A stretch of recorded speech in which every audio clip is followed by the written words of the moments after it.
Hi, hello, I'm Jake. I'm Keegan. I'm Moon. I'm Laddi. I'm Chitty. Hi, I'm Ben.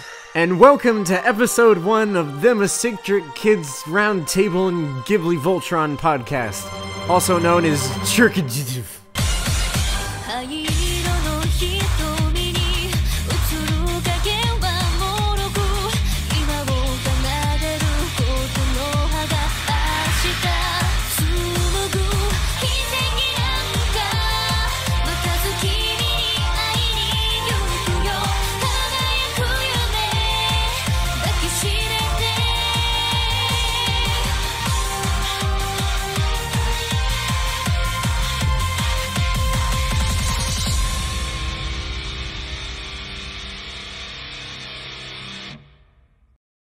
Welcome to the podcast where we talk about anything and everything and usually something about animation. Only sometimes. Only sometimes. Dang, you took my joke. Hello, hi everyone. We're finally at episode 1. You have no idea how long it took to get to this point. Took about 30 minutes. We are here. So, what is this? First, we're going to go around and introduce ourselves, our channel. You probably know me because you're watching this video. I'm Jake. This is my channel. Key, why don't you introduce yourself? I'm Keegan. I have no videos because I am lazy and can't find my drawing pen, so there you go. You'll get a video sometime. Yeah. Keegan's cool, okay? Keegan's cool. What about Moon? Keegan's the key. I hold the key I'm to dying Jake's inside. heart. Okay, my name's Moon. Moon T. I do have a channel, but it's not animated related. It's just a bunch of stuff. But yeah, check it out if you want. Yeah, okay. Although she does. So enthusiastic. Oh, and there's one more person we have on here. You probably never heard of her. I don't even know who she is. I think her name's like Laddi or something. Yeah, She'll introduce herself. More like Ladder, right? How did she get in here? Yeah. Hi, I'm Ladder. You can mainly find me leaning and chilling against people's houses, and sometimes against buildings. Ladders are very useful, okay? I like to hang around like fire trucks a lot. It's a hobby of mine, you know. So I just love fire trucks. We'll plug her channel in the description. It's full of like fluffy ladders. I don't know, it's weird. You'll get used to really, it. Oh gosh. Ladles too. I love ladles. My favorite ladle spoon. And the next Ladles are person that we have is known as my introduction. Yes, we're going with it again. That's what you said. It'll be great. It's okay, Ladder. It's okay. It's okay, Ladder. We love you. It's okay. And lastly, the guest. By the way, she's Laddi. If you didn't know, I mean, She is Laddi. If you didn't know, I knew in none of you actually knew. Being there's a picture of her animated character and her name. I know you didn't know, but it's okay. Yeah. Lastly, our guest today is Chitty from Chitty Talks. Howdy, howdy. I make animated content videos, kind of in similar vein to Jake, and I'm happy to be here. Yeah, boy. So, what are we doing today? Give you guys a little roadmap before we start. At the beginning, middle, and end section, first we're going to talk about what we want to call the animator migration. Talking about ClickBait Titles, features from other animators, talking about different topics from that. Then we're going to do maybe something special with Laddi, you never know. I mean, Ladder. She's, I don't know. In the middle, we're going to, how to get started as an animator. A lot of people talk about this and ask about it, especially technical. So we want to not only cover that, because, you know, people do already know about some of it, but also some of the different things like style, monetization, and marketing yourself. Lastly, we'll talk about motivation, support, and all of our goals as YouTubers. And then we'll interview Chitty for a bit, and in the end, plug some new animators that have not really been recognized or that we want to recognize. So, we will do that. Here's our T.E.K.R.T.G.V, and we will get started. T.E.K.R.T.G.V? T.E.K.R.T.G.V. Yes, I like those. I'm glad to be in a T.E.K.R.T.G.V. I am too. So, first... It's so cringy. Oh my god. See how seriously we could talk about that for how long? Just like say T.E.K.R.T.G.V the whole time, just like completely nonchalant. Oh, yeah. Obviously. So at the beginning part of this Perticurster, we have animation migration, which you know because I just said that. The great animation migration. So sounds like something you would see at the Smithsonian Museum. Oh, it is, man. Have you ever seen those animations migrating? Like, it's a really cool sight. Yeah, like they just migrate from a tablet to a computer and onto YouTube. It's an amazing process. A lot of people God. complain about clickbait titles, right? Yeah. Yeah. I do. So I when it love comes when it comes to animation, is it right or wrong to use somewhat clickbaity titles? Now, there's a lot of views on this, especially when it comes to monetizing or not, because if you're monetized, the argument is we need money, so we make our video titles more splashy so that we'll get more views. So what does that do? How do we apply that in the realm of smaller animators like me and you and all the people here? I don't even know who Ladder is. She's really small. So what about clickbait titles for those of us who may not be monetizing our videos yet, or at least not necessarily being able to justify it? Okay, well, if I'm gonna put my own 2 cents into it, I don't think that clickbait titles in themselves are necessarily a wrong or an evil. I think it's just more a method of trying to obtain viewership because they feel that it's a standard that they need to meet. So a lot of higher grade channels will use a lot of these clickbaity titles and images and things that catch your eye because that's the stuff that's gonna bring in more traffic. So mimicry is another form of flattery in a sort of way, and a lot of these smaller channels kind of want to build their own reputation using a lot of the methods of success that they see in these larger channels, which kind of splashes into some of the other topics that we're going to be going over. But in this specific instance, I feel that it's not necessarily a wrongdoing. I think that, of course, people can always be more creative with that sort of stuff and not just rip one for one what other people are doing and try to make their own identity out of it. But to start out for younger channels, I don't think that it's a bad thing because they got to get their foothold somewhere. Right. I think there's a difference between a big million red arrows in a title pointing to one thing and actually making something that is clickbaity but also communicates something that you're trying is reasonable. Yeah, it depends on how you're trying to clickbait. Because I've seen channels who clickbait, and it has to do with what's in the video. For me, for my phobias video, I couldn't just, the thumbnail and the title are both kind of really important together. And, my title for my phobias video is just, my weird phobias. But, no one, I guess people would click it, but no one, if without context, they're not just gonna click that, because, who cares about your phobias? So, for the thumbnail, I've got, this picture of me, being afraid of, it says stairs in gigantic letters, and they're like, huh, stairs? No one's afraid of stairs, what the heck? And so that's kind of what makes them click it. It's not misleading or anything, it's just, you have to, take advantage of, the thing that will grab the viewer's attention in your video, and use it in your, titles and your thumbnails and stuff. That's my most viewed video.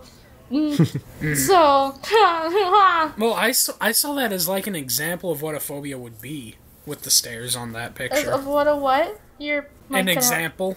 Yeah. Oh yeah, that's actually that's a good point. A lot of people don't realize they make their video and they give it a title and then they think they're done. They're like, oh, just throw a thumbnail on there. There's a correlation between the title and the thumbnail. They're not separate from each other. And for a long time, that was my thing. On my old other cringy channel, I would make a video and I'd just be like, oh, thumbnail. I'll just take one of the auto-generated thumbnails from the video. And now I'm like, you did what? What sacrilege is this? I'm like, thumbnails they're your marketing. That's what it's the marketing for the video. It's what draws people in, and as well as the title. But yeah, es muy good punto. A lot of people won't even read the title. Yeah. It's kind of like movie trailers. Even though every single movie trailer kind of follows its own, like it has a format that most movie trailers fit into. They're not necessarily bad in themselves because they provide a look at like what the person might expect going in. If the person didn't know anything about the content they're about to watch, then they might not be interested in the first place. It's a matter of gaining attention and giving the viewer an insight on what might be in the video before they even watch it. So it gives them an idea of the stuff that they're looking into because they're saying, oh, if you take X amount of minutes of your time to watch this video, you will get blank. Right. That's sort of the message that you're providing to people when they scroll through your videos. And if yours stick out from others, then that garners additional attention and is good publicity for your videos. Like, if you didn't have a thumbnail at all in your videos, then people couldn't tell the difference. Like, that's what makes your identity stand out, because a picture says 1,000 words. We can't put 1,000 words in a title. I don't need to add anything. You guys got it. Moon. A channel that I love and I've followed since almost the beginning is Sam and Nico.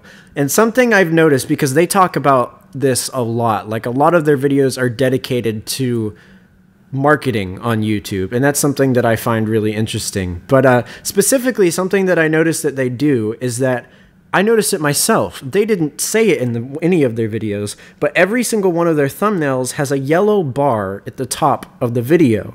And I started to realize I know what they're doing, and it really works. It's a subconscious cue that when I see videos on the side of my suggested list with a yellow bar, I'm like, oh, more content from that channel. And once I realized that, if on my newest video I put like this blue bar on the bottom left right corner of my video, and I'm just going to start doing that on every one of my titles, I mean my thumbnails. It's not big and it's not distracting, but now whenever anybody sees that on a small thumbnail on the suggested side view, they're going to mentally associate that with the channel, and they'll be like, oh, it's from that place. That's pretty smart. I never noticed that before. Yeah. Oh yeah. Oh, my back. Oh, that feels amazing. And that's Ben. That's Ben. And now he's gone. Yes, by the way, I probably should have clarified. He was supposed to be here today.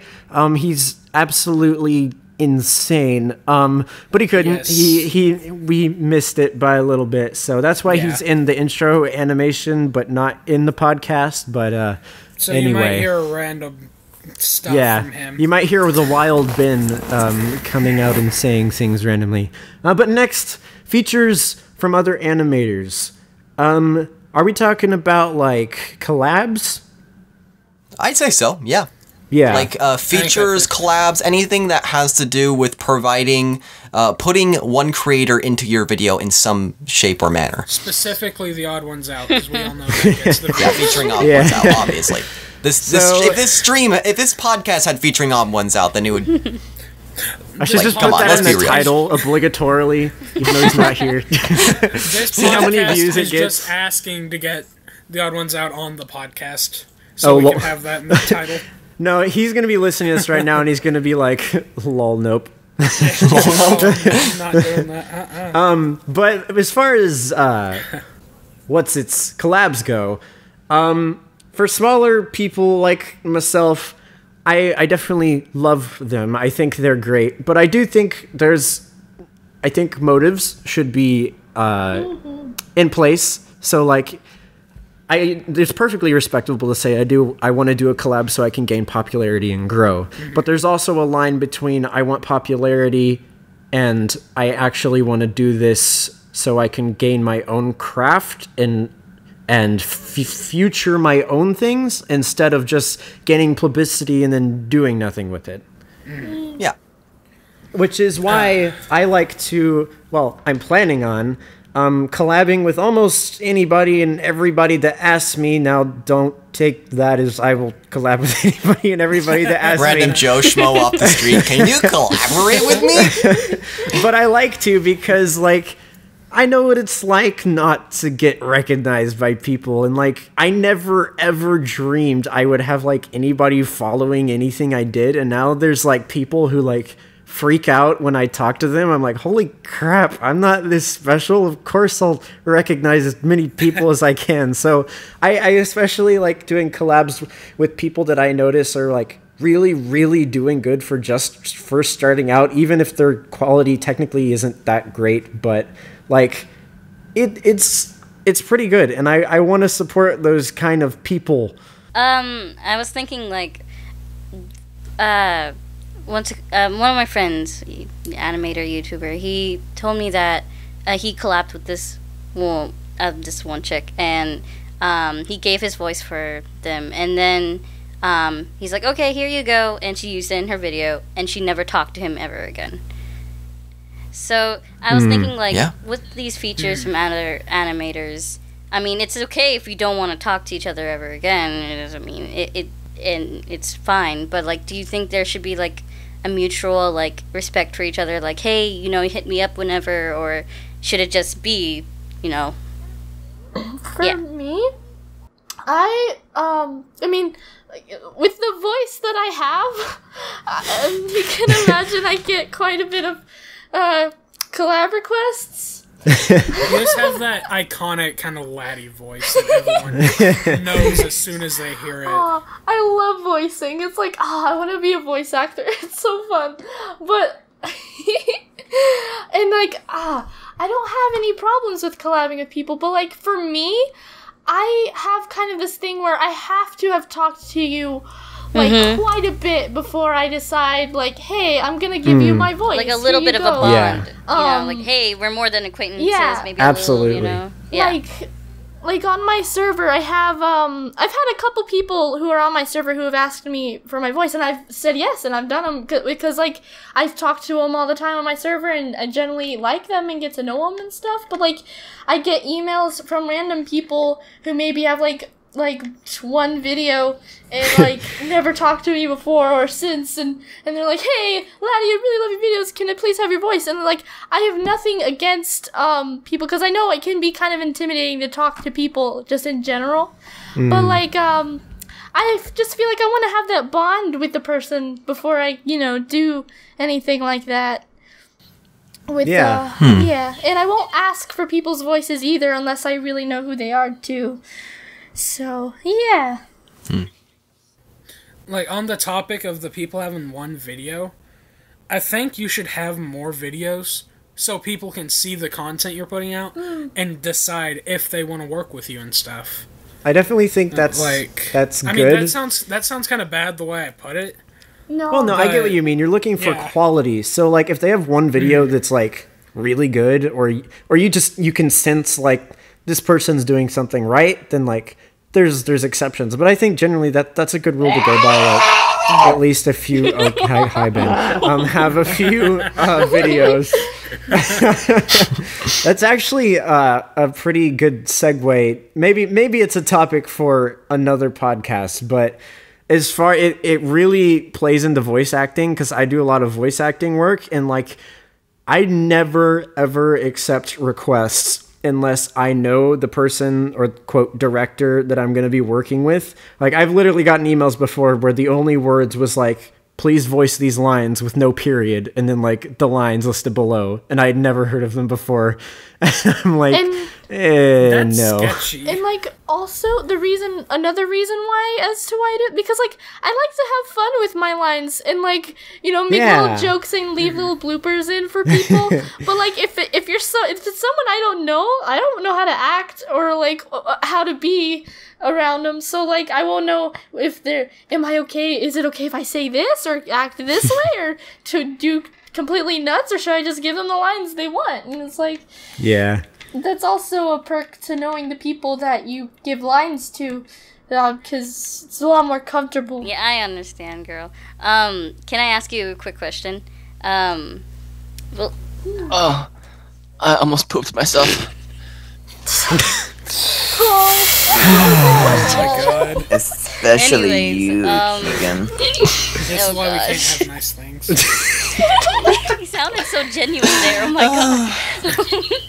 If someone emailed you and they seemed like, hey, I really love your voice, I've seen your videos, and you would be perfect for this one line or a few lines. Is it okay if you give it to me?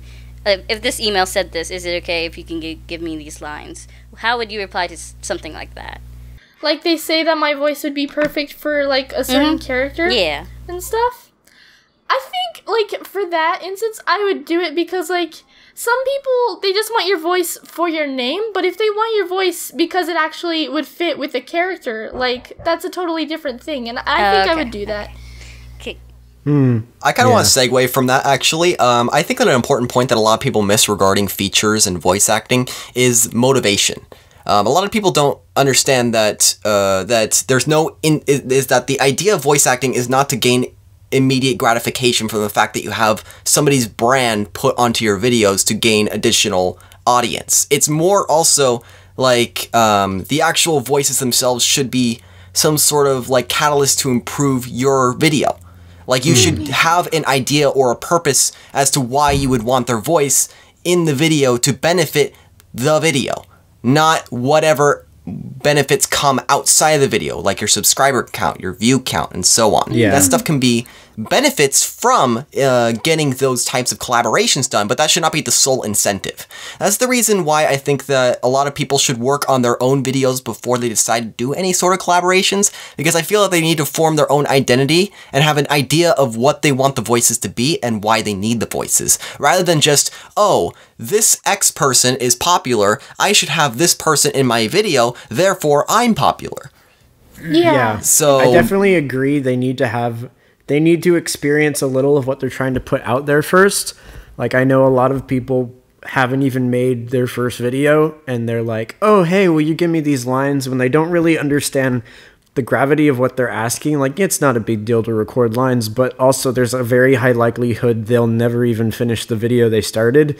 And while I don't mind recording things for people, you do need to make sure you're committed enough to finish something before you go out and involve someone who's already spent time developing their own brand. Yeah, that also sort of ties into the point where we were mentioning reputation. I think it's important to form your own like work schedule, your own video, your own viewer base, your own upload schedule, your own style, a lot of these things that we're going to be covering later in the podcast, just because it's easier to reach out to these kind of people, and then these people can have an expectation of the type of videos that you're producing. Well, I think it might be a good time, since I heard Ben in the background. I think it's time to release the Ben and Is Ben Laddi. here? Ben is a here. bad idea. Hi, Ben. Is he dead? Oh my gosh. That was so anticlimactic. Oh, My stop. life is a lie. Everybody's gonna die. Will you love me? Yes. No, back off. Let's go back alley. What is I happening? am married to Chitty, okay? Go.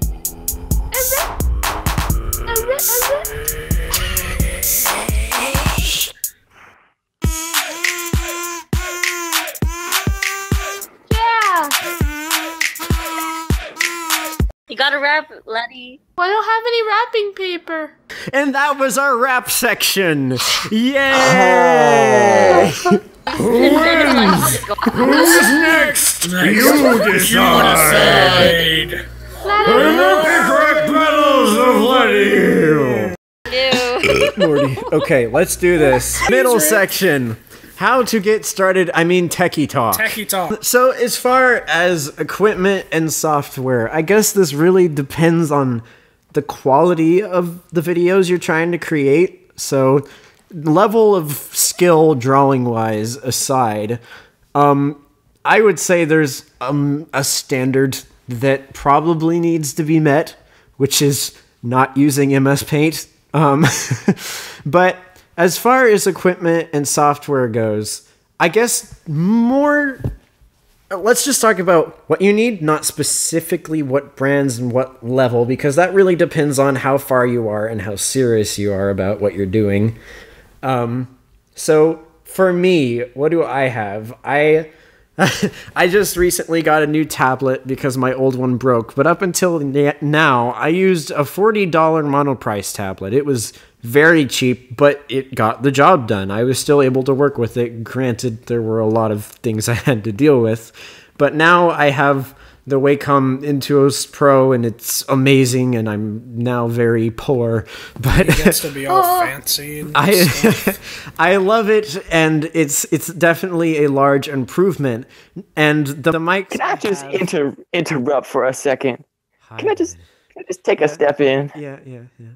Yeah? All right. Yeah. If you're going to do any sort of animating project, you need to do it with such a mindset that's just, professionalism. And if you're doing anything below a professional, then you just need to throw your silly stuff away along with your computer, your laptop, and your little monopad. You know what I'm saying?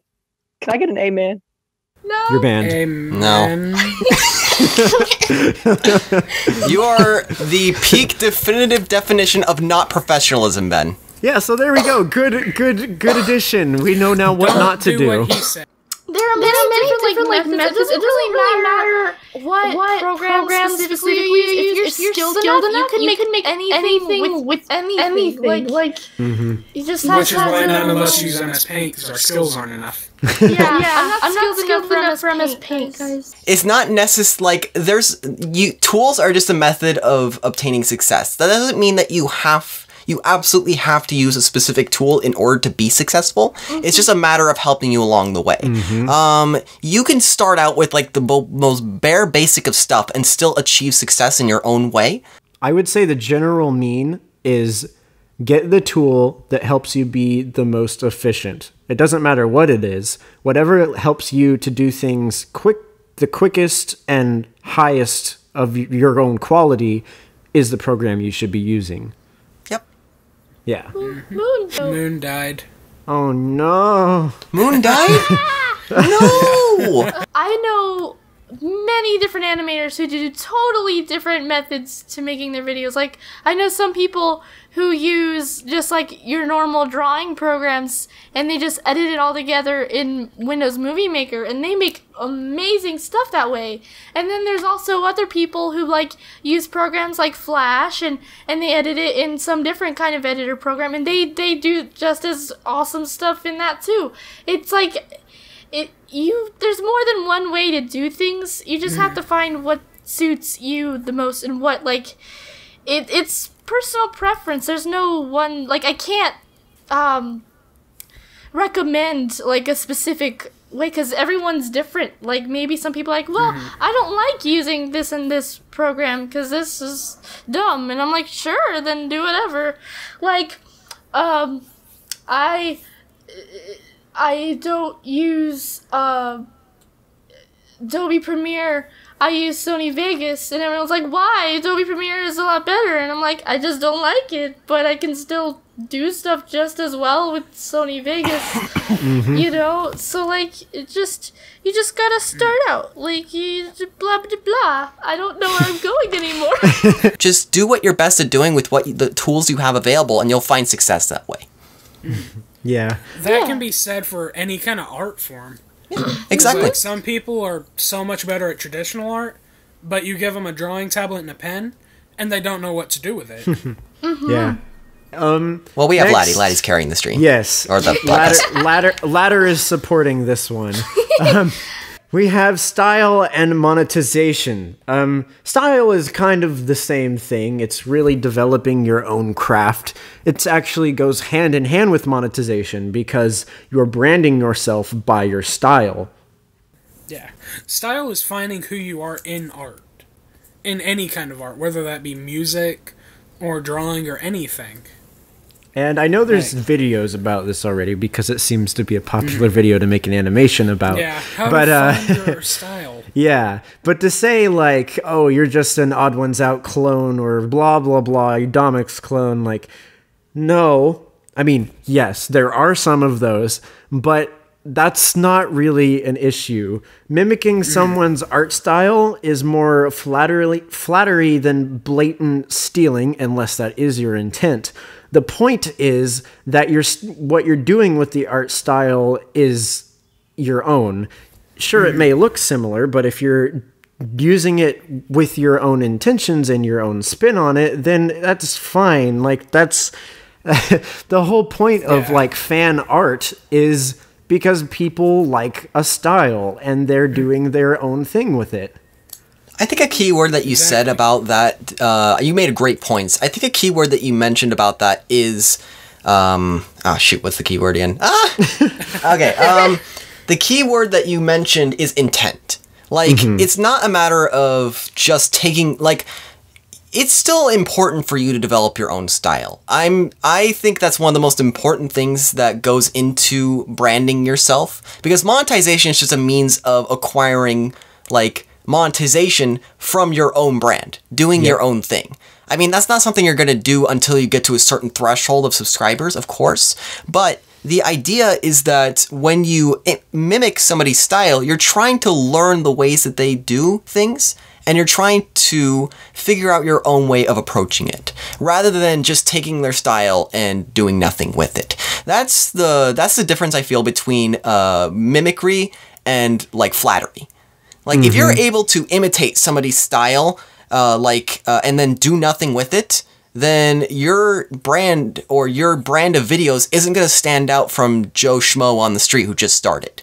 But if you take the time to figure out what you enjoy about their style and how to figure out how to mimic it and then use it to develop your own style of videos, then that's the most important key point there, is developing. Figure out what strengths and weaknesses your videos have by looking at other similar artists and say, oh, I can do this better, or oh, I should improve this. And that way you can develop on top of your videos and make changes and incorporate new things into your videos that you feel would improve them. And with each time that you do so, you steadily improve the quality of your videos to the point where you yourself are going to be recognizable in your own right. Yeah. I wish I could talk about monetization more. I wish I knew more about it. It's actually one of the things I'm most interested in learning about, not because I want money, although it would be nice, but because I'm genuinely interested what it's like on the other side for like the big YouTubers like Domix and James. Like, I wonder what it's really like on the other side, what the numbers are like, how do you manage it, what all it really takes, is it sustainable? Well, I think it's also something to do with the YouTube algorithm, which we're actually going to talk about with SEO, which is search engine optimization. I know some things about this, so I can talk on that behalf. There's actually programs out there that let you see like estimated revenues and view counts and like SEO optimization and things like that, like all that techie stuff that I'm going to try and break down a little bit. Basically what that means is it's a method of getting the YouTube search engine to pick out your videos and recommend them to other people. So one of the benefits that we didn't go over when we're talking about featuring is when you feature somebody with the name that's popular, YouTube's search algorithm will actually identify your videos in a similar class as the videos that you're producing with said creator. So in a way, you're getting YouTube to learn that your videos are also similar style of videos that people might enjoy watching.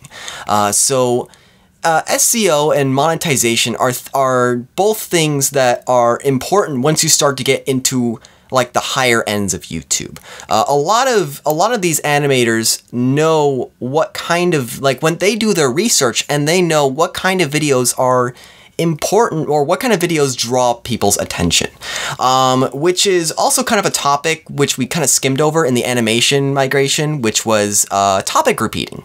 A lot of reasons that people will do this is because when a topic repeats several times over, then YouTube, if you make a video with the same topic, then YouTube's algorithm will pick your video more frequently than it would if it was a topic that hasn't been explored. So in a way, even though it's more unoriginal, it is easier to get your video noticed. Now this isn't stuff that for a new YouTuber you should be too concerned about. The most important things are some of the stuff we talked about prior, like establishing your style and using equipment and software to your own benefit to try and make your own unique videos. That is the key most important piece. But once you start to put more videos out, then over time, YouTube will recognize your videos and will start putting them into people's feeds and recommendations and similar videos as to other creators that you aspire to.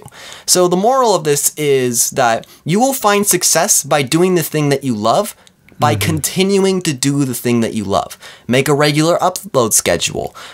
Make a regular time frame that your videos are produced under, like 5 minutes, 6 minutes, 7 minutes. Make videos that are under similar topics if you want to start out, and then start branching out to original stuff, because then you're going to be able to cover more bases with your videos. So YouTube also figures out your algorithm based on the number of views and the watch time as well. So if your videos are pulling in a lot of people and they're frequently watching, and they are watching for a longer period of time, meaning that you're retaining them, then your videos will find more success. And how do you do this? By being original. Be yourself. Yeah, I couldn't second that more, especially about having a consistent schedule. Like, the hardest thing that I have is just getting videos out. If you have a consistent schedule and you're developing your own brand in a planned out, consistent way, that's going to get you a lot more consistent subscribers who aren't going to unsubscribe when you don't post a video for longer than 7 days, when they're used to other people who have a set schedule. Like, that's also what you're talking about, monetization. That's why I like made a vow to myself that I'm not even considering monetizing any of my videos until I reach 1,000 subscribers, because I want to make sure what I'm doing is working and that I'm developing my craft. And not to say that ends, like, heck, that's 1,000. You've got a lot to go. You're not a big fish in the sea. But once you reach that point, then you know, okay, something's kind of working. Now I can start getting money so I can put back into this and then keep developing that style. Now, something else that's really important that I almost forgot to mention about SEO is also consistency. This kind of fits into the upload schedule as well, but I think it's more important in the type of videos and the content you're producing. So rather than just the upload schedule, you also need your videos to somewhat be similar in terms of style. Now, I'm not saying not to experiment, because that's the bread and butter of figuring out your own place in YouTube as a new YouTuber. Yeah. But it's also important to make sure the videos you're producing are relatively similar to one another. When people subscribe, it's been proven that people, when you look through your subscription feed, you will more likely pick the video that has some form of consistency than the one that is just all over the place. Like, when you subscribe to a channel, you expect a certain type of video being produced by a certain content creator. If you were to make 400 different styles of videos, then people aren't going to know what they want, or aren't going to know what they expect, or are going to wish that they expected a different kind of video from you, and then come in and say, oh, this isn't anything like I saw from that last video, I don't want to subscribe to this. That also plays into the algorithm as well. Because if you're producing similar styles of videos, like in the way that Odd Ones Out, Jaden Animations, and Dominic does, then you're going to get generally a higher number of views, and you're going to get a better SEO rating than you would be if you were to, just flat out ignore that and just do whatever. Now, again, like I said, it's important to experiment and try new things. But if you want to, if you want to keep things more consistent, that will benefit you in terms of, in terms of your average view counts and your average view duration. Because then you'll be able to build a fan base that it has a certain expectation on the quality of content you produce. Yeah. And I think that moving on, it's somewhat relevant. This gets a little more personal, but a huge part of this, despite having all of this knowledge, is motivation and support. I would not be doing any of this if I didn't have you guys and all of the people who are watching this video right now. All of the love and the comments and everything, that is literally why I make this stuff. I would probably just be sitting around doing nothing if I didn't have people who actually enjoyed what I'm making. Motivation is so important. If you're not motivated you're probably not going to do very much. And if you don't have support, if people are just hating on your videos, then all that's going to do is shoot you down. So it's really important that you're interacting with the people that you're trying to give this content to. You want to foster some sort of relationship. You don't want it to be one-sided. Now, if you get motivation and support when nobody else is interacting with you, that's still fine. But on a more personal standpoint, I think it really takes a little bit more than that, or at least it makes it a lot easier. For motivation and support, I think it's also important that you don't take negative criticism in the wrong manner. Yeah. People don't always give negative criticism just in a malicious intent to ruin what you've produced. That's not the point of criticism from a lot of people. If you try to actively go out and get feedback, not all of it's going to be positive sometimes. That's fine. The point is, it's not that it's going to be always positive, because if your feedback is always positive, there's nothing wrong with your videos, then great. You've done your job. Everything's perfect. You never have to change. But the thing is that you don't want that. You want the negative feedback because you want to use that to motivate yourself to improve. And that's important, because if you're not seeking that negative feedback in some sense from people, or if you don't take it, if you take all the negative feedback as a malicious attack on you and your content, then you're not going to embrace it and use it to learn from your mistakes for the next time around. Yeah. So that in itself can be a form of motivation. So. Definitely. Well, it kind of depends. It also depends on what kind of negative criticism you're getting. Because some people will just say, "Oh, I don't like your video," but they won't tell you why. Well, that's stuff that you shouldn't really care about, because if they don't take. Thanks, Ben. Thanks, buddy. Hey, Ben. Done. Having a serious moment here. Well, Just killing the mood. There is a difference between just straight. Yeah. There is a difference between constructive criticism and like criticism, or there's constructive criticism and then there's just malicious intent, like negativity. Like, there is a difference between those. If you are getting a lot of feedback that's negative and it's not giving you a lot of things that you could do constructively, like, let's say, for example, if your videos had bad mic audio, if every single comment you got just said your video is bad, you're not going to know where to improve your videos.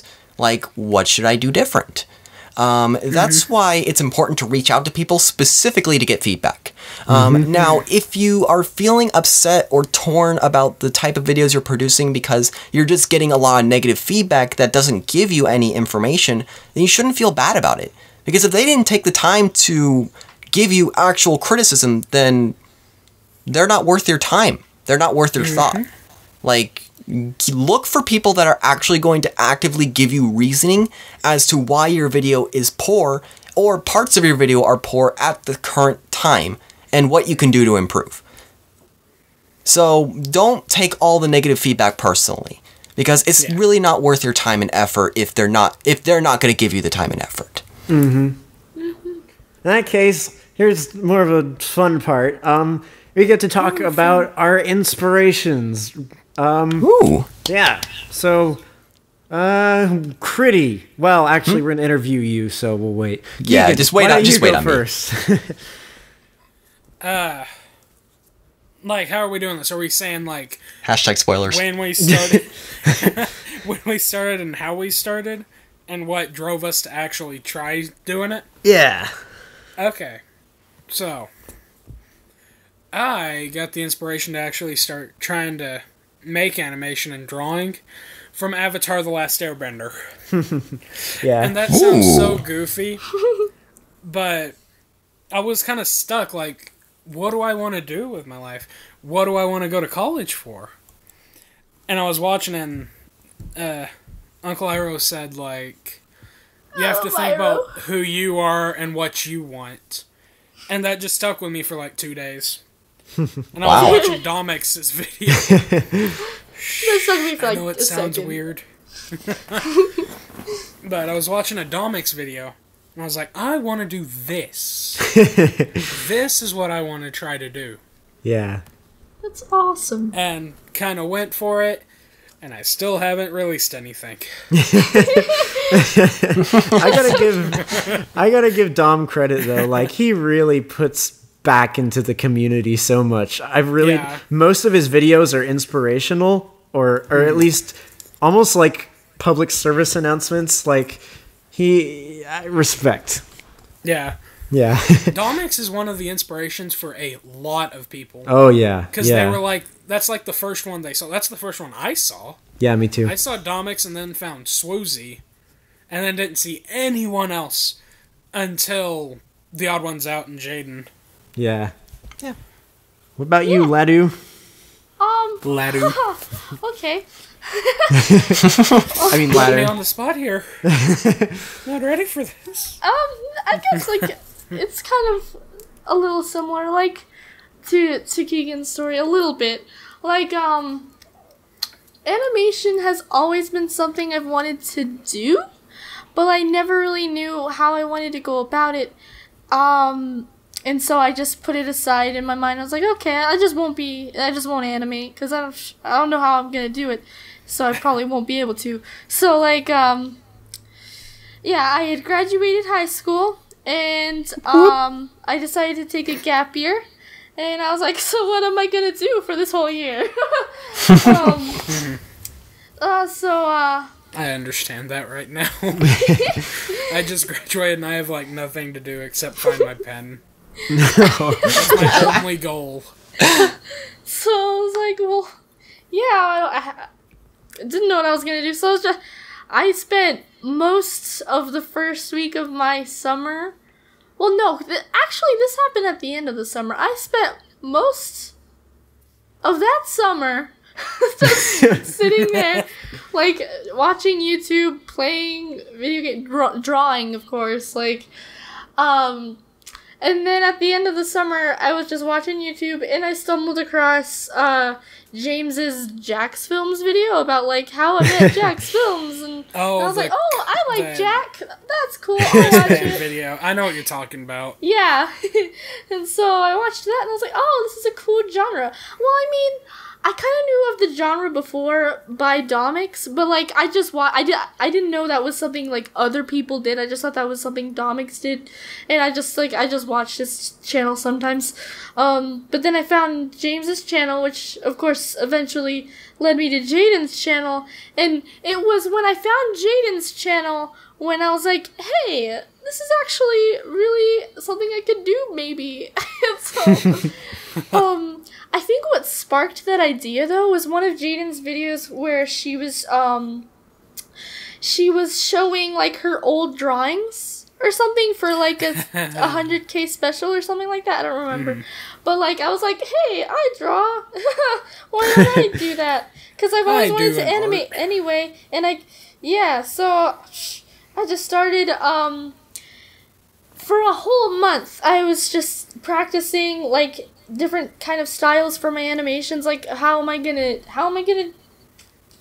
brand myself, what's my name gonna be, how am I gonna draw myself, blah blah blah. So I found the name and all that, and I did a bunch of little practice animations to, like, existent audio. Like, I took some bad lip reading audio and, like, animated to it. It's so, like, horrible and cringy. And then after maybe a month and a half of, like, hesitation, honestly, I hesitated so much to post my first video because I've had a YouTube channel before, but I've had it was for a different genre completely, but the people that I thought were close friends of mine, once I was about to hit 1,000 subs, they hacked my channel. And I was like, oh, well, that sucks. Guess I'm never doing YouTube again. So, like, while I was, like, getting all excited about this animation thing, I was like, okay, but what if this happens again? I have to be, like, I was so hesitant. I was just like, no, I'm just not going to do it. But then I was like, I'm just going to do it, whatever. So I made my first video, and it's probably thanks to Jaden, maybe. I don't know what it was. I really thought about it, like, long and hard. After I did feel confident enough with how I was animating, I thought of long and hard, like, am I gonna actually do this? Because this is gonna be a big moment in my life that, like, changes the rest of it. And I'm glad I decided to just post and do it, because I met an awesome animation community, and, like, for the first month or two of meeting everybody through Discord, I was really, like,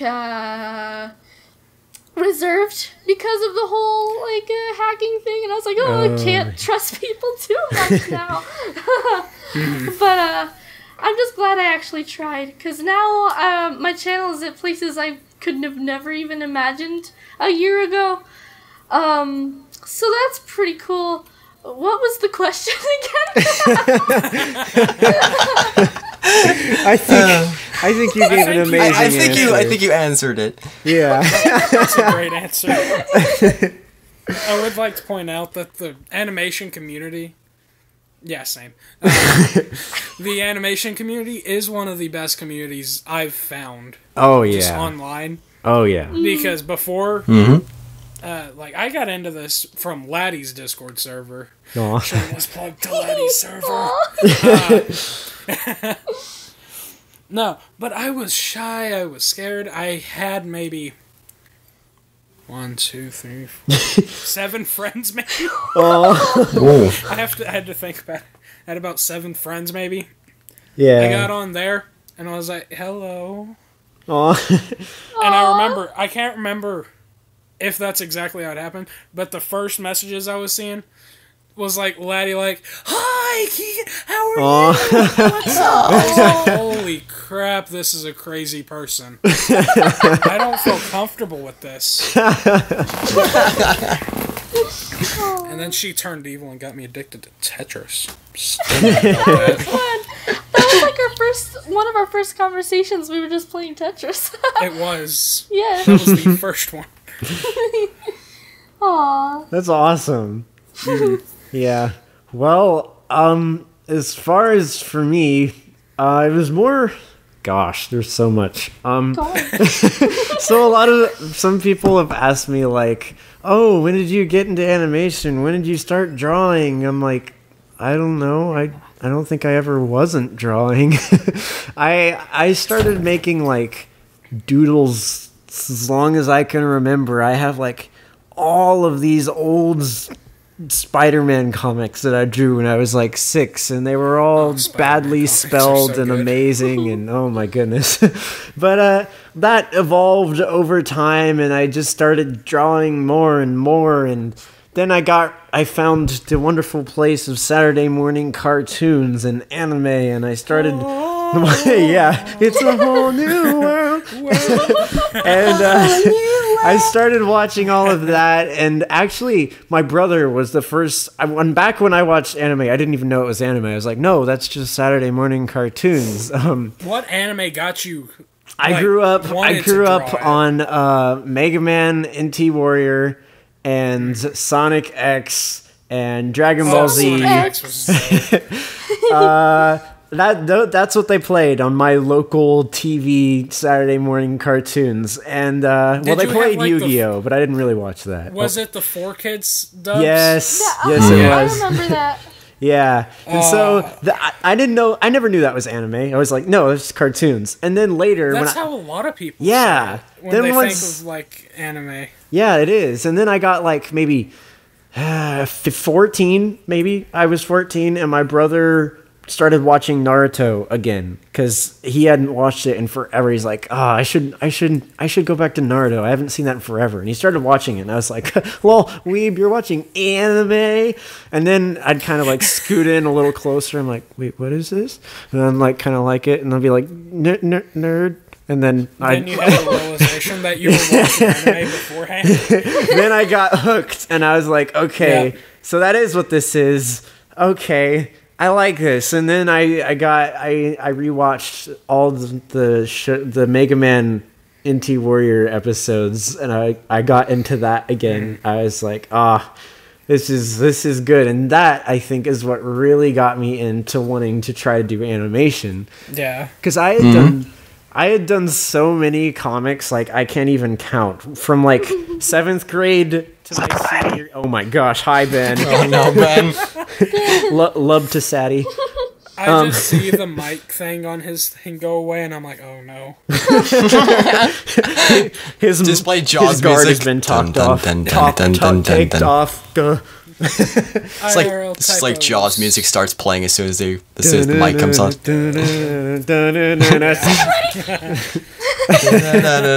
Ben.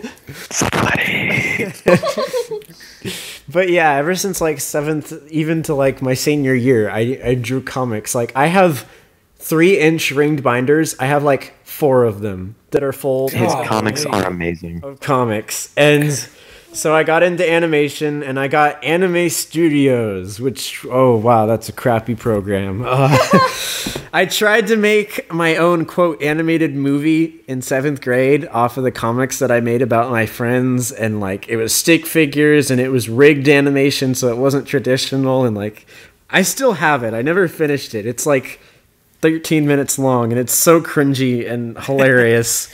You need to post it. I know. Then I moved on to try, because I found Flash, because my brother had got Flash a long time ago, CS4, and I started trying traditional animation. I was like, oh no. I saw my phone light up. I'm like, I'm getting a commercial. A call. 10. Hello? That iPhone 10 ringtone. Hi, Mom. I am still recording. Yeah. No, I'm almost done. This is a great moment to talk about yes, how annoying I'm very cell hungry. phones can be. Just you hear those words, hi, Mom. I would love Chipotle. That would be amazing. Chipotle? Did you say Chipotle? Okay, phone call worth it. Chipotle. Okay, said it right. There you go. Phone call's worth it now. Yes, No, it is. he's not here yet. Never had Chipotle. Neither have I. All right, actually. love you too. Why? My mom refuses Bye. to take me because she had it, and we don't she said even it was have really one. gross. My mom said There I you couldn't go. have it unless I pronounced it right. Chipotle? I don't even know what I was saying. Where was I? You said You were something off to the about- point where you were using Flash to animate Oh, traditionally. yeah. I started using Flash, and I was trying traditional animation, and I was surprised. I don't know. Okay, the thing was, when I used to watch those Mega Man NT Warrior show, when I got back into it, I would pause it, and I would watch it frame by frame when I saw cool shots. I was like, whoa, that looked cool. And that's how I think I picked up all of the little things I've learned about animation was from that show. I'd watch it, and I'd go and rotoscope it on the computer with my own character. And then I just did that so much that I eventually wanted to do my own thing, and I tried my own thing, and it didn't work. And then then I got in. It didn't work. It didn't. Well, I made a few things. I made a few animations that were somewhat okay, but they were always like kind of mediocre. There was missing something. Thank you, a few things. The disappointed sigh as Ben speaks every time.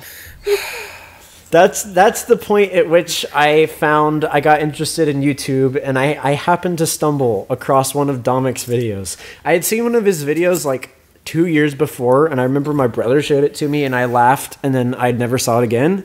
And then I saw another one of his videos by happenstance. I was like, oh, Josh, don't you remember this guy? And he's like, oh, yeah, I do. He's funny. I'm like, yeah.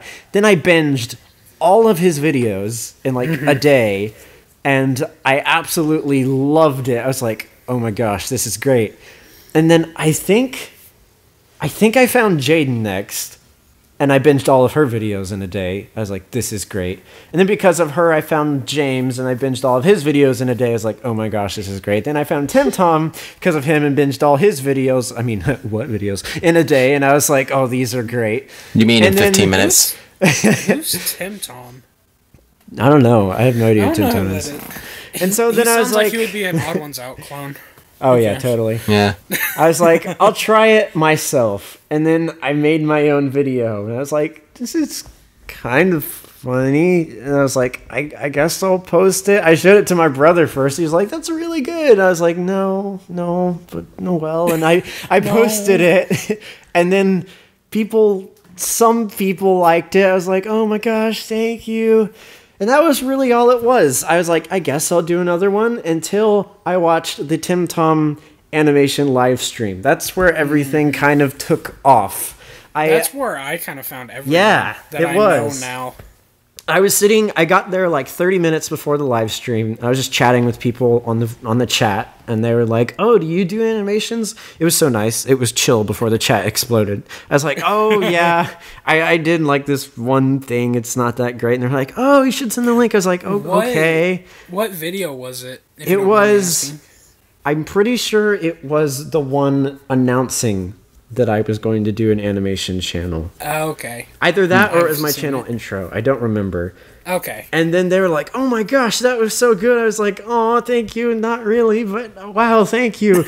And then I watched the stream. And while I was watching the stream, that's how I discovered all the other animators that were out there. I was like, there's more. And I discovered, I heard this really high-pitched, crazy, nice person. I was like, what's her name? Laddi? She Irish or something? And I was like, oh wow, this is great. And I found all these other people. And while I listened to the stream, I was working on another animation just for the heck of it. And when I was finished, I loved the stream so much because I finished and I posted the animation afterwards. And I got on the stream afterwards because I was there till an hour after it ended too. And I posted a comment, some big, long, heartfelt thing about how I love the animation community and thank you so much, Tim Tom, for this live stream. It was great. I didn't think anything of it. I was like, it's just a comment in the blue. I check back to my channel because I just posted a video, and all of these comments are coming out on my videos and all of these views. I'm like, what the heck is happening? And I go over to Tim Tom's channel, and he favorited, I asked someone, I was like, where did you come from? How do you know about me? What's happening? And they're like, oh, somebody called you out on Tim Tom's server. I was like, whoa, what? And I went over to his channel, and he had liked my comment, and apparently he had posted on Twitter. He had reposted my comment on Twitter and said, this comment almost brought me to tears. Thank you so much. Yeah, I didn't know. I couldn't take it. I was gonna explode, and I went and made a Twitter account. I made Tinder account. Jay, I didn't know you were on Tinder. I decided to try dating. Oh my god! And that made me try Tinder. That's my story. I made a Twitter account to go only to reply to that comment, and I got on there just in time for him to take it down. I don't know why he did, but I screenshotted it. I was like, oh my gosh, this is crazy. And it's weird because a week before I had emailed him about a collab, just on a limb. I was like, maybe he'll say yes. And then I was like, let's see what happens. Yeah. And then he pointed me out, and I was like, holy crap. I was telling my mother and my brother, I was running in the kitchen. It's I can't believe this. And then I got an email back from Tim 4 days later because I thought, oh, well, that was nice. I guess that's that. And I got an email from him, and basically, it was so long. I was so cringy. I wrote such a long email to him, and his reply was well, I think you're going to pass me up soon, so yeah, we'll collab. I was like, oh my gosh! And then he commented on one of my videos, and then I assumed Tim Tom told James, because James, out of the blue, commented on my video, and he was like, I don't think you're really one of those channels until you've collabed with me, buddy. And then Tim was like, get out, James. I found him first. And I'm exploding in the corner. And that's what really got me into it. Now I'm just making more content and meeting all these amazing animation people and doing this thing. And wow, crazy happiness. No. It is a crazy story. In that story, I have a question. Yeah. Where did Moz's thing come from? Oh, yeah. When he was plugging you. When did this happen? That was when I got on Discord. I believe Yeah, Laddi posted. It's when Laddi made her Discord. I saw it on Twitter because I followed her on Twitter. I was like, oh, and so I went on it, and I said something like, "Oh, hello," and she like said, "Oh, hey, Jake or Giblets or I don't remember." And that was it. That was the whole conversation. I was like, okay. And I left. There were only Studio Giblets at that time. Yeah, I think my name was like Jake. I think it was Jake _ Studio Giblets. Before you had like made a Discord, maybe a couple weeks before you even followed me on Twitter, maybe a week or so, Moz showed me your channel, and I was like, what? This guy's so good. And he was like, I know, right? We were both like fangirling a bit about it. Aww. And then like I saw you had made a Twitter and you had followed me, and I was like, he just followed me. Oh my gosh. That's awesome. Yeah, he Wow. me. Yeah. I think the way I met Jake is one of the best stories I have about meeting someone, though. Yeah, Just 'cause it was so random. And then I remember asking Moz if you had a Discord, and he was like, no. And then I saw that you joined my Discord and not Moz's, and I was like, Why would someone join Moz's? He started a war. I don't know why. That was just like a yes. That was so random. Yeah, I had talked. I went on Laddi's Discord, and I talked for like a minute. Then I left and came back like a few days later, and I found out there was a thing called voice chat, and I went into it, and I couldn't figure out how to get out, and I didn't have a mic, and then Moz recognized me, and he was like, "Oh, hey, you're that guy," and like he started talking about who I was, and everybody else was like, wait, who is this? Links, and they posted links, and I started exploding in the corner again. I was like, oh my gosh, again. And then that made me start my own Discord. I was like, this is just too amazing. Oh my gosh. I was so excited when I saw you had like come back to Discord. I was like, yay. Moz shouting Jake out so much was the way I met him. Oh my gosh, yeah, it's true. Question. Mm-hmm. Am I allowed to tell that story? Oh, heck yeah. Like exactly what I said and stuff? Yeah. Okay, I just wanted to make sure you were cool with that. He had posted his buying stuff video, Jake did, and in it I heard two places that caught my eye specifically. It was H-E-B and Whataburger. And I was like, huh. I know both of those places, and they're mainly in Texas. So I just messaged him like, hey, can I ask you a random question? Sure, go for it. Are you in Texas? Yeah. How'd you know? And I said that, and he's like, oh, I thought someone might figure that out. Yeah, yada. Yeah, that was right when I first started my Discord, like right when I opened it. And it was you, me, and Moon were the only people on the Discord, and like we jumped in voice chat for the first time, and you were like trying to help me manage everything because I still don't know what I'm doing. To turn off push to talk. Yeah. Oh yes, you were there. Yes, she was there. I was like one of the first people on your server. That's true. She was the first. Like, dang, Jake, I was here too. She was the first one to comment, yeah, and then have it pinned. Yeah, so that was the first pinned comment on the server, and that like set the tone for everything. Yeah, that's why Sub to Laddi is the first channel on my Discord. Yeah. I was still like, oh, there's a Sub to Laddi channel. You commented on it. I did, like the first but one like when you first made it, I was like, oh, this is a channel now. How I met Moon is a crazy story, but I'll save that for when she's actually here. Yeah. No. I think it's funny though, because we didn't actually talk until like a day or 2 days after I said that. Yeah, that's true. I was like, oh, that was a nice guy. Yeah, it was your turn to ask me a random question, saying, hey, would you be alright if I made you an active role on my server? Oh yeah, I was like, hey, you want to be a mod? And you were like, yeah. No, me being a mod hat was nowhere to be spoken about. Oh. That happened because I was trying to fix the oh push yeah, to talk, I never changed your back. Changed. Yeah. You're technically not supposed to be a mod. That's hilarious. I am Mama Banhammer though. I'm sticking with my mod. I think that is the longest long-winded explanation I've ever given for why I do animation. I was thinking, like, wow, Laddi's kind of taking a long time, and here I am, like, 10 minutes later. It all started. Back when I was 30 minutes younger.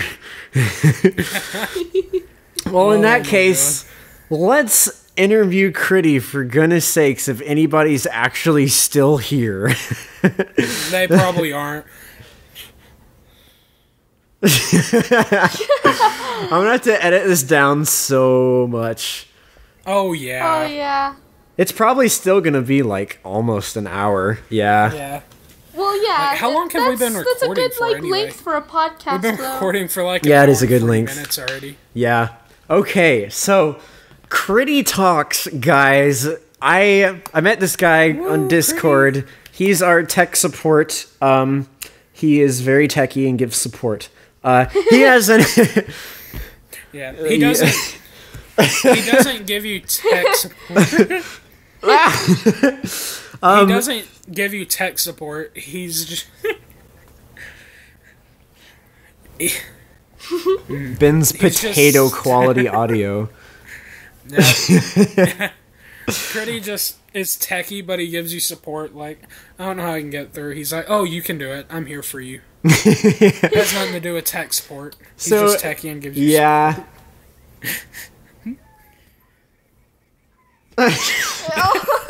You're gonna trigger so many people. Disclaimer, Ben isn't racist, I promise, he's just being stupid. Yeah.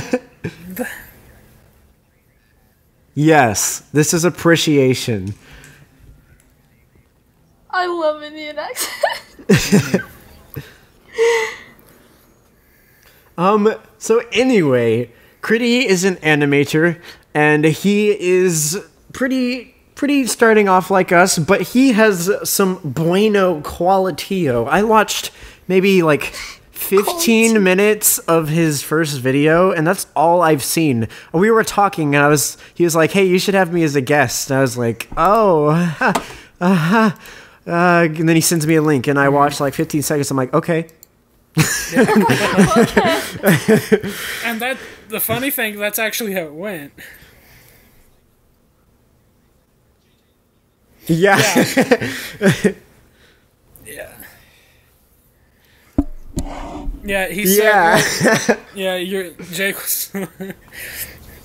Yeah, that was like back you'll end before. this now. That was back before I really even talked to you that much. I was like, "Oh, he's Chitty bot, jokes, relationships, socialism," and now I'm like, "Oh wait, no, he's actually like a really when did we fun start guy." Talking about relationships, I missed that. Oh, ships? I'm in too many of those. Please no. No, the only ship that matters. Oh yes, is best waifu. Giblets. Oh gosh, best girl waifu key. I don't even remember how that Keegan. happened. Studio key. I have no idea. Anyway, to be completely honest. because we're interviewing Chitty. Chitty, Chitty. I want to know more about you. How did you get started? How do you do your videos? I have an interesting story for you, actually. It's not going to be very long. But, before I started this channel, I've actually been animating since I was about 10. Dude. I've been animating for years, and my experience actually came mostly from stop motion. When I was like about 10 to 11, my mom got me what's known as a blue camcorder. This was like a Windows XP, really kind of dinky thing. It wasn't really nice. But this is the thing. It took photos at 30 frames a second. And when I'm a kid, I'm like, holy crap, I can make animations. Because before what I was using is like an actual VHR like camcorder. And I was actually stopping, I was starting the video, recording the audio, stopping it, and moving the characters. Wow. And I got this, and this was my determined. first endeavor into actually making videos. In fact, I still have all of them. Dude, same. And I might actually make a video about this sometime. Yeah. But so I eventually fell out of it after a while because I started to lose interest as I was moving on from like 4th to 5th grade, and I was like, okay, I need to. I want to try. There was a lot going on. I was moving to a different place entirely. I was unsure of myself. I didn't know where to take my animation skills. Down the road, I actually fell in love with videos like Rubber Fruit and Kitty 0707. These are animators that produce Garry's Mod videos. If any of you have ever seen those, they're basically you take Garry's Mod's ragdolls and frame by frame make animations. Yep. So instantly, this caught my attention. I opened up a new channel and started making content. I did this for about 2 years. And I found moderate success. Some of my videos got exceedingly high number of views, like 60 to 100,000 views. Dude. But the thing was that this was back in a time when you couldn't really monetize those videos. And not only that, but I was too young to really even understand that. Most of the views came from things which were known as I don't remember the name of it, but I think it's like video forwarding or collaborations. But back in the old days of YouTube, like 2009, 2010, you could do something which was actually take a video, submit it to a user, and they could post it underneath the video. So I would actually take my videos and I would collaborate with people, and I would actually get like tons of views from this. And it didn't bring me a lot of attention because I wasn't really all that great, but it helped me in like figuring out what my identity was. I fell out of this as well for a while too. I decided to end my channel about 5 years ago, and taking the experience that I learned, I wanted to do something different. But during high school, I really regret this, but I didn't take any of the time to try something different. I was too afraid that I was bad at stuff. Like, I didn't want to be bad. I was so afraid that my videos were bad and people would hate them that I was too afraid to actually go out and make them. Oh. And it wasn't until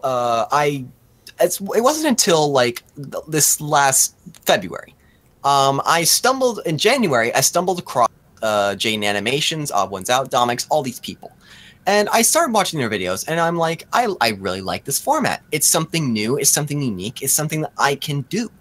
And starting in February, I did concept art and started making my first video in March. That video took me about a month to make, which back when I was first starting, I thought that was forever. Like, a month? That's crazy. Currently speaking, my last video was made 2 months ago. But anyway, so I started out the channel, and I made 2 videos. One was the lizards video, and one was the computer video. When I made those videos, I had a total of 5 subscribers and 10 views. And this broke my heart because I spent over 2 months working on these videos. I'm like, nobody cares. Aww. Why should I keep doing this?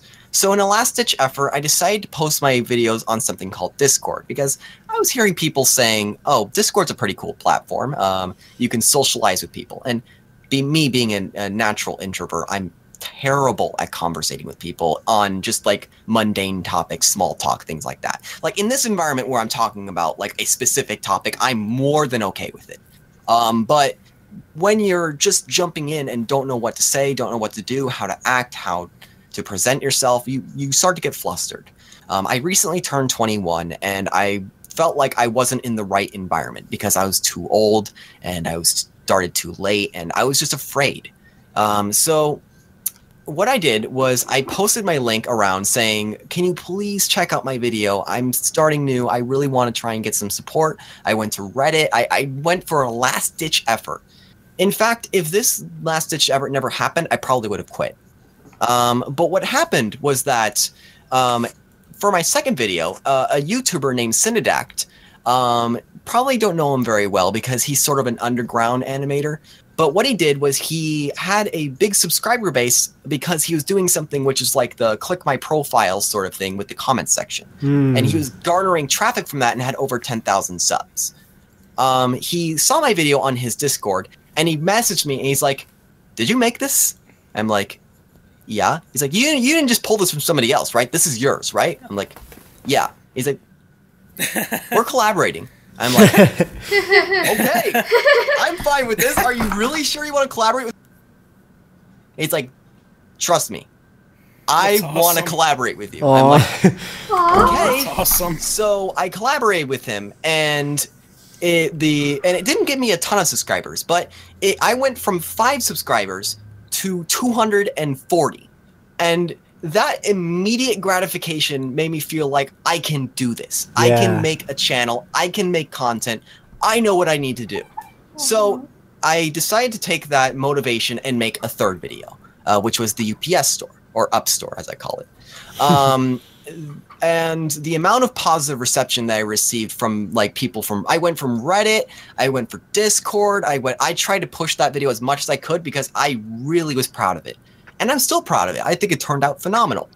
But it's the fact that I got so much support out of it that I was like, this is crazy. No dislikes, like 56 likes and like 200 views.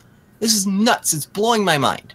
And while I was discouraged for a while afterwards because a lot of people that I thought were close to me in the community were sort of shying away from talking to me, and people didn't really care that much if they tried to talk to me and just ignored me a lot, which kind of made me feel like I wasn't a part of the community. That's when I started to join servers like yours, Jake, and it was people like you and like Moon and everyone else that got me motivated again to make my next video. Aw. Oh my gosh.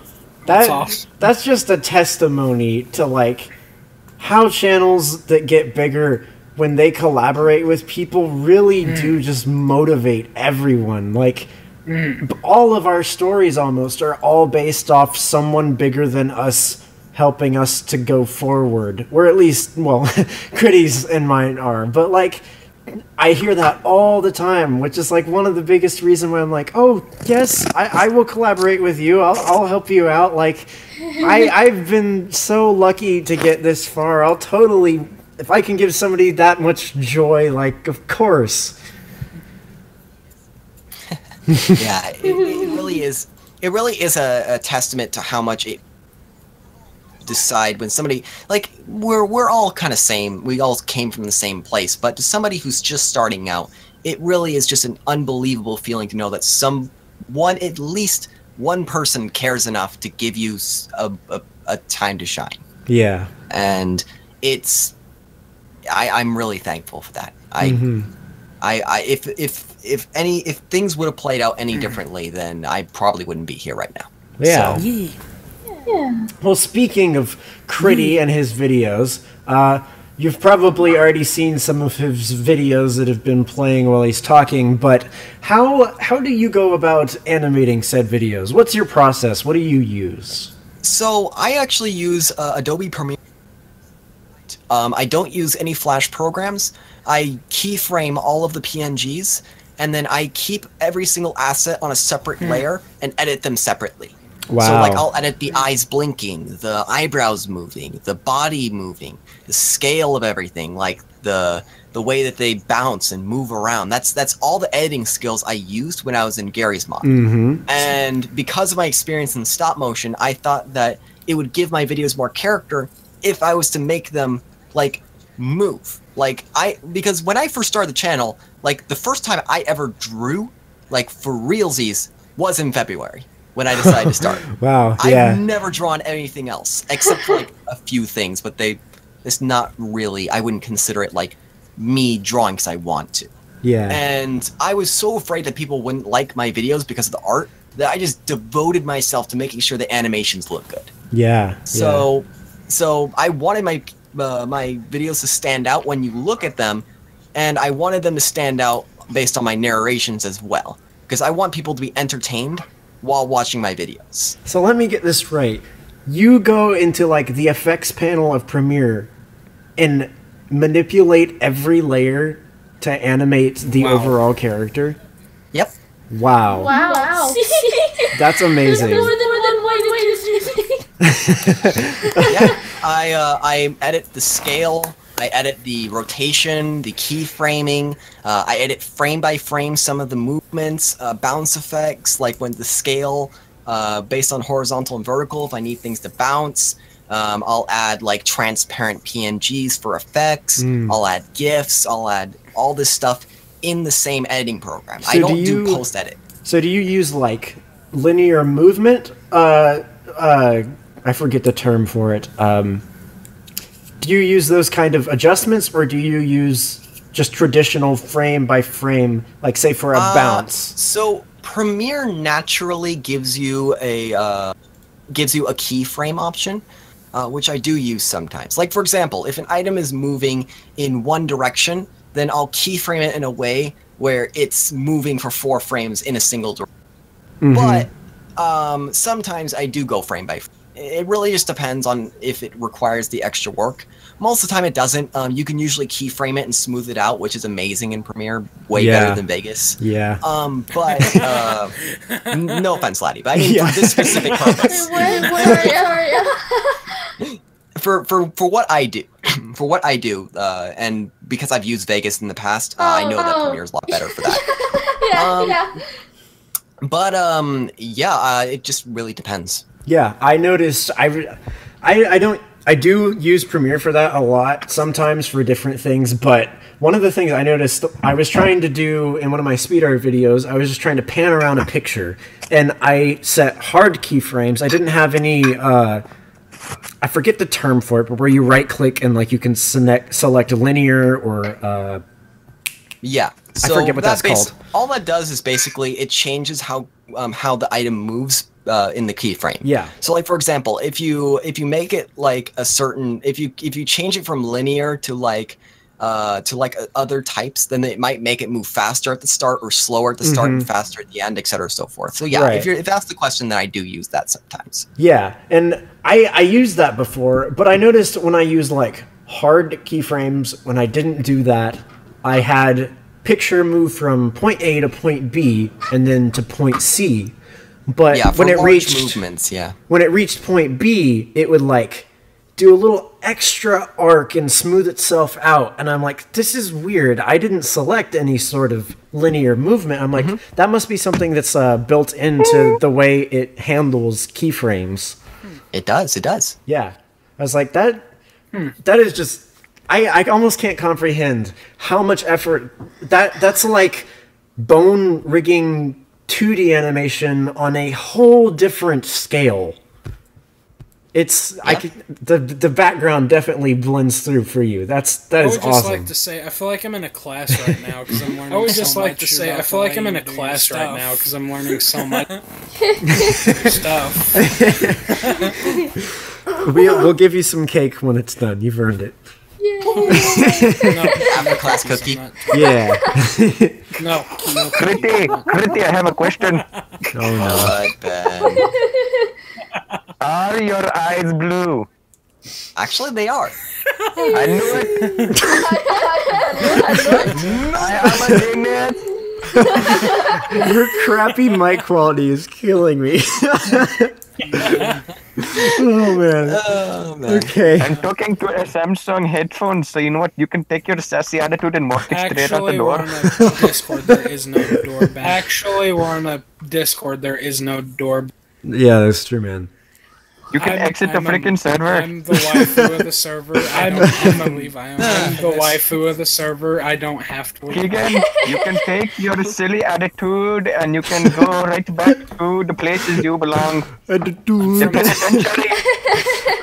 I was never there to begin with. I was never there to begin with. Oh my gosh. I think that is... I think that's a great note to end this podcast on. Oh my gosh. Well, I know. Thank you all for watching and for being here right now. This one's been rough, but it's the first one.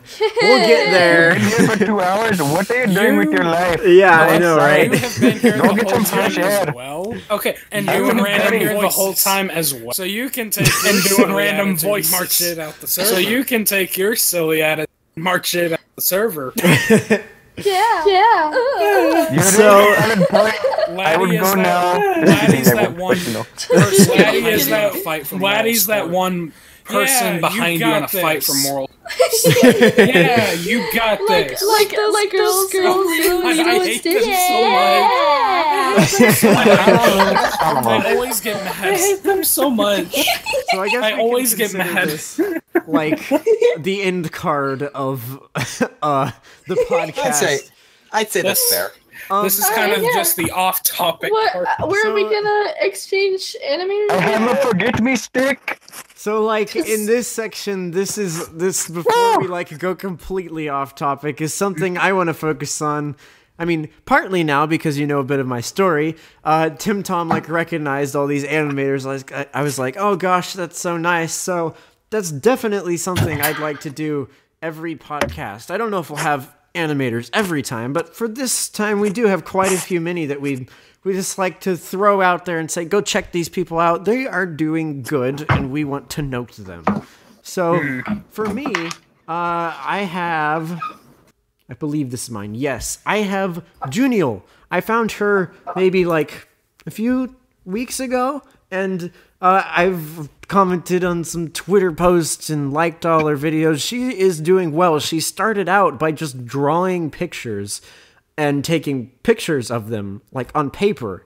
And that was her animation, which was different from a lot of other people was doing. And now she's moving Which on. made her stand out a lot. Yeah, and now she's moving on to digital art. Like, holy crap, have you seen some of her, like, just drawings on digital art? She is an amazing artist. I had no idea. Yeah, she is. Absolutely. So, definitely a shout out to Juniel. Go check out her channel and like and subscribe. Junior, your work is majestic.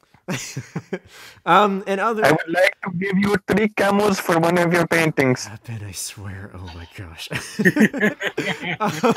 I'll take that as my cue to mute myself. The other one is Alex Animations.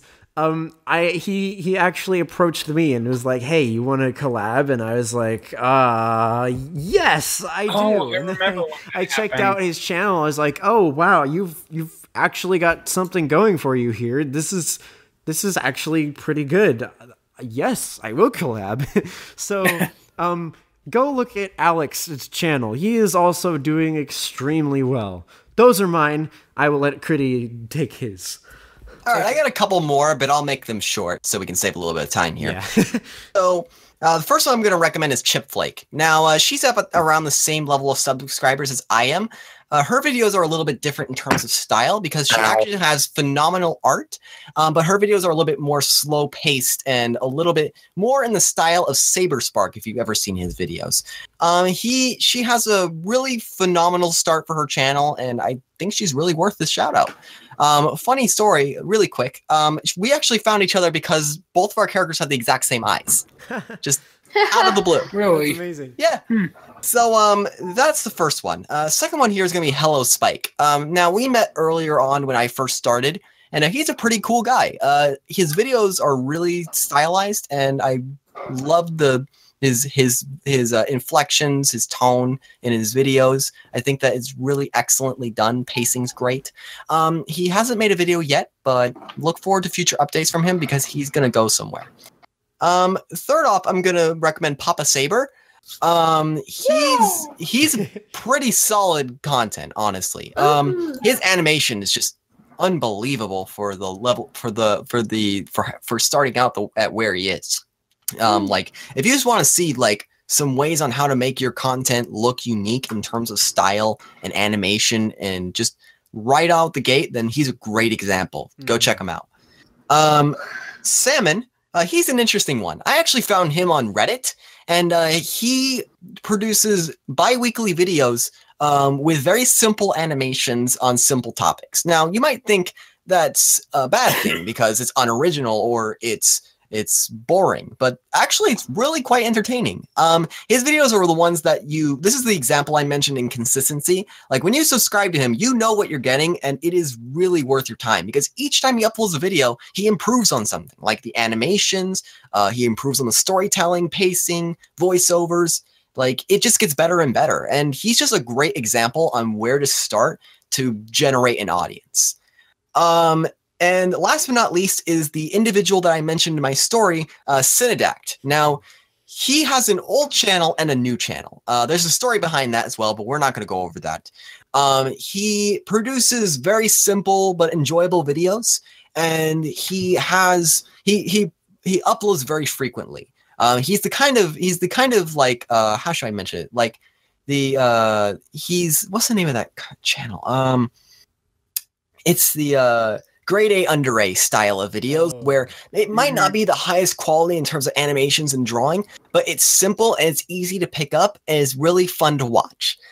So I would recommend him if you're just looking for some videos to binge and want some extra additional videos to watch. And yeah, he's a lot of fun. And that's it for my recommendations. I'm actually going to read off Moon's as well, just because she's not here to read off hers. Yeah. Amos Kimhee.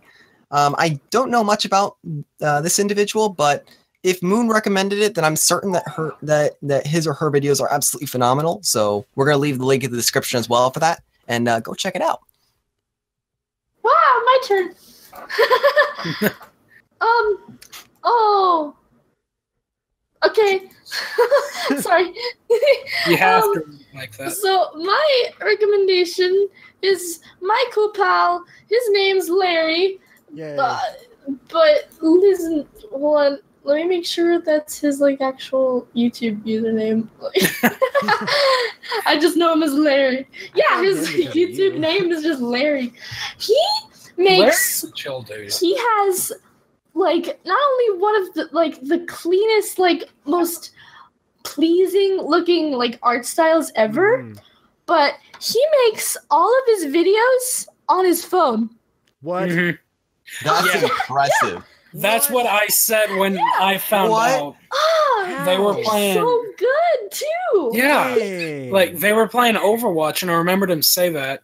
And I was up late and I couldn't sleep. It was 3 o'clock in the morning. They were still playing Overwatch. I hopped in and I'm like, "Hey Larry, can I ask a question?" "Yeah, sure." "How do you do that?"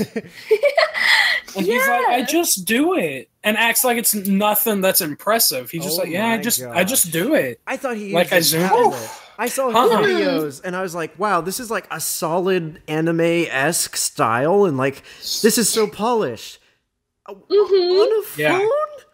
Oh Yes. my gosh. How do you even? Not even. He doesn't even have like an iPhone Plus or anything. Not too big of a phone. Yeah, It's so like- sub to Larry.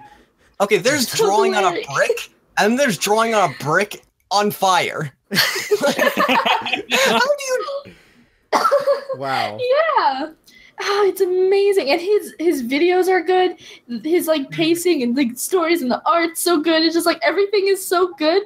And he only has like not even 200 subs. And I'm like, why? Your videos are better than mine.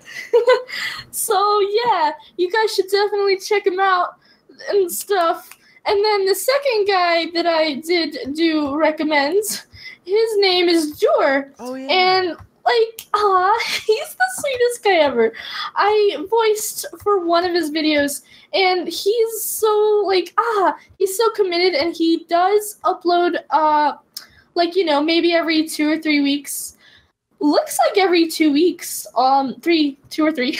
Sounds pretty consistent. Yeah. Yeah, and he's already working really hard to like try and get a new style for his character and everything, and like I just admire how committed he is, and like his videos are really cool, and like I just want him to grow. So Yeah. subscribe to Jor and Larry, and Sub to yeah. Lore and sub to Jor or Larry. Lore. Who's Lore? Lori. Well, I So- think that about wraps it up. We were gonna do some questions, but we're not gonna do that right now. We're far It's too over the long. limit for today. But if first off, if you're still here, I want to shake your hand. Congratulations. He wants to Just stick shake your it through hand. that. Give him a Nobel Prize. Second of Peace all, Prize. You know, if you guys have any questions that you want to ask us, please at me at Twitter at studio_giblets, or go onto my Discord. There's a link in the description. And send us questions. We would love to answer any of your questions, literally about anything, or just send us ideas. Like if you have ideas of stuff you want us to do on the podcast, that'll be great, because, well, this was mostly about animation. that's going to be a topic that will run out pretty soon. So we will have more stuff about it, but we won't be able to go so in depth about it every time. So send us anything and everything, and we will talk about it and answer questions. And I think that is really about it for the first crazy episode of Them Eccentric Kids Roundtable and Ghibli Voltron podcast. We earned the title of for sure. Of what? Eccentric. Oh. Absolutely. Jake, I want to thank you for guest featuring me on this podcast. It was an absolute blast. Yeah, absolutely. We want to thank you for taking your time to be here. Yeah, man. Thanks for being here. Yeah. Chitty is amazing. Like, he is an amazing animator, an amazingly nice guy. Well, sub he's to okay. Chitty. He'll also give you tech support. I had problems with my dad today, and he helped me. So I don't want to the comments saying, I want my text. Hey, I have a problem with my computer. Do you know how people ask you to work? I was told by the people from the T.E.K.R.T.G.V podcast that you were the tech guru, and so I'm gonna be that one YouTuber that floods the other YouTubers with spam comments. Oh no. And then just be like, free tech support link. Yeah. Oh my gosh. Well, all right. I guess that's all for now. all right. So That was something. we might as well say it again. I am Jake. I'm He's Jake. Keegan. Hey, I'm Laddi. I was saying my name, Laddi. Sorry. Okay, I'm Jake. I'm Keegan. I'm Laddi, and those are Jake and Keegan. I can say my name. I'm here. Hi, here. I'm Keegan. Nice to meet you. And a pleasure. Moon is not here, and I have no idea. Is Ben here? Mom. Yeah, but he can't hear anything. Oh, he's right. Wait, let me. And I'm Ben, and that's the podcast. Yeah. Yeah! Yeah. One in the bag. Yes. We did it. Oh my god. Oh. Yeah, you can stop the recording now. Oh, yeah, I'm gonna stop it now.